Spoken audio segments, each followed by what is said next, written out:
వడ్డీ వ్యాపార సంస్థలు అధిక వడ్డీలు వసూలు చేస్తూ సామాన్యుల జీవితాలను బుగ్గిపాలు చేస్తున్నాయి. 5 రూపాయల నుంచి 10 రూపాయల వరకు వడ్డీలు వసూలు చేస్తూ కోట్లకు పడగెత్తారు. ఎలాంటి లెక్కలు పత్రాలు లేకుండా అక్రమంగా వడ్డీ వ్యాపారం చేస్తూ అందిన కాడికి దండుకుంటున్నారు.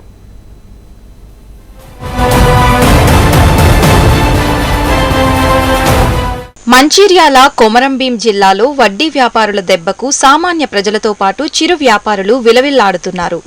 నెల నెల వడ్డీలు చెల్లించని వారిపై కఠిన వైఖరి అవలంబిస్తున్నారు. సామాన్య ప్రజల అవసరాన్ని వ్యాపారంగా మలుచుకుంటూ అడ్డగోలు వసూళ్లకు పాల్పడుతున్నారు. హైర్ పర్చేజ్ అండ్ ఫైనాన్స్ల పేరుతో విలువైన డాక్యుమెంట్లు తనఖా పెట్టుకుంటూ బ్లాక్మెయిల్ కు పాల్పడుతున్నారు. రిజిస్ట్రేషన్లు ఉన్న ఫైనాన్సుల్లో సైతం జామీనుగా బ్లాంక్ చెక్కులు, ప్రామిసరీ నోట్లు షూరిటీ కింద తీసుకోకూడదనే నిబంధన ఉన్నప్పటికీ వాటి ఆధారంగానే అప్పులు ఇవ్వడం పరిపాటిగా మారింది. రిజిస్ట్రేషన్ల శాఖ నియమ నిబంధనల ప్రకారం ఫైనాన్స్ కంపెనీలు అన్ని రికార్డులు సక్రమంగా నిర్వహించాల్సి ఉండగా అవేమీ లేకుండానే వడ్డీ వ్యాపారం నిర్వహిస్తున్నారు. వాళ్ళు డబ్బులు కట్టని ఎడల, వడ్డీ నెల నెల ఇవ్వని ఎడల వాళ్ళని ఎట్లా పిండి పిప్పి చేయాలి, వాళ్ళని ఎట్లా ఇబ్బంది పెట్టాలి, వాళ్ళ దగ్గర నుంచి ఎట్లా రాబట్టాలనే దేంతోనే ఈరోజు వడ్డీ వ్యాపారులు ముందుకు పోతున్న పరిస్థితి కనబడుతూ ఉంది.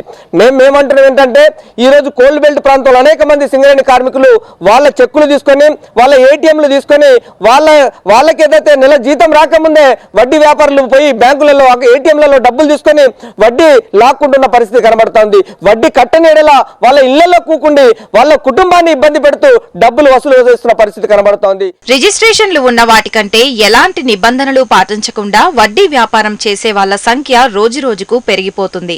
పారిశ్రామిక ప్రాంతాలు మంచిర్యాల, కాగజ్ నగర్ పట్టణాల్లో పరిస్థితి మరింత భయంకరంగా తయారైంది.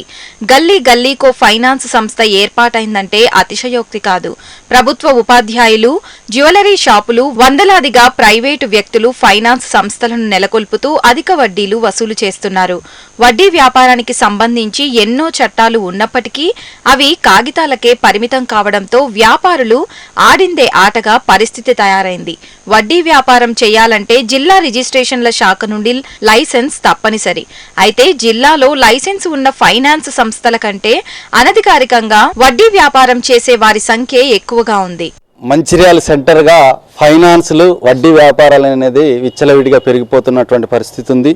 దీంట్లో భాగంగానే చిన్న సన్నకారుగా రోజువారీ కూలీ చేసుకునేటువంటి వర్కర్స్ మీద 5 చొప్పున 10 చొప్పున ఇచ్చి ఈరోజు దందా నడిపించేటువంటి పరిస్థితి ఉంది. దీన్ని అరికట్టకపోతే పోలీసులు గత 5-6 సంవత్సరాల క్రితం ఒకసారి దీని మీద కొంత స్పందించారు. తిరిగి పోలీసులు కూడా స్పందించకపోవడం, ప్రభుత్వాలు పట్టించుకోకపోవడం, ప్రభుత్వ అధికారులు కూడా ఇలాంటి చర్యలు తీసుకోకపోవడంతో వడ్డీ వ్యాపారస్తులు ఎక్కువగా విచ్చలవిడిగా ఈరోజు దందా కొనసాగిస్తున్నారు. ఫైనాన్స్ కంపెనీలు, చిట్ ఫండ్స్ తో సహా ఇతరత్రా వడ్డీ వ్యాపారం చేసే కంపెనీలు బ్లాంక్ చెక్కులు తీసుకుని లావాదేవీలు నిర్వహించడం చట్టరీత్యా నేరం.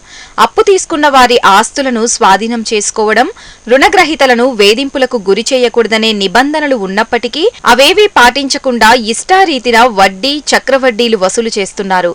అప్పు ఇచ్చే క్రమంలో తీసుకునే బ్లాంక్ ప్రామిసరీ నోట్లతో కోర్టుల్లో కేసులు వేసి మానసిక క్షోభకు గురిచేస్తున్నారు. జ్యువెలరీ షాపులు, బట్టల దుకాణాల్లోనూ వడ్డీ వ్యాపారం నిర్వహిస్తూ సామాన్యుల అవసరాలతో వ్యాపారం చేస్తున్నారు. బంగారం, భూముల డాక్యుమెంట్లు కుదవ పెట్టుకుని అప్పులు ఇస్తూ వడ్డీలు కట్టడం లేదనే సాకుతో వాటిని స్వాధీనం చేసుకుంటున్నారు.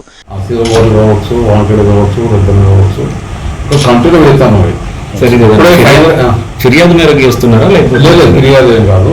జనరల్గా ఏంటంటే వడ్డీ వ్యాపారస్తులతో సామాన్య ప్రజలు చాలా మంది ఇబ్బందులు పడుతున్నారు కాబట్టి ఆ బాధ నుండి వాళ్ళు తప్పించడం కొరకు వడ్డీ వ్యాపారం పేరుతో అక్రమాలకు పాల్పడుతున్న పలు ఫైనాన్స్ కంపెనీల నిర్వాహకులకు ఆయా పోలీస్ స్టేషన్ల పరిధిలో నోటీసులు జారీ చేసినట్లు తెలిసింది. ఇటీవల జిల్లా వ్యాప్తంగా వడ్డీ వ్యాపారులపై దాడులు నిర్వహించిన పోలీసులు నిర్వాహకుల నుండి పెద్ద మొత్తంలో రికార్డులు స్వాధీనం చేసుకున్నారు.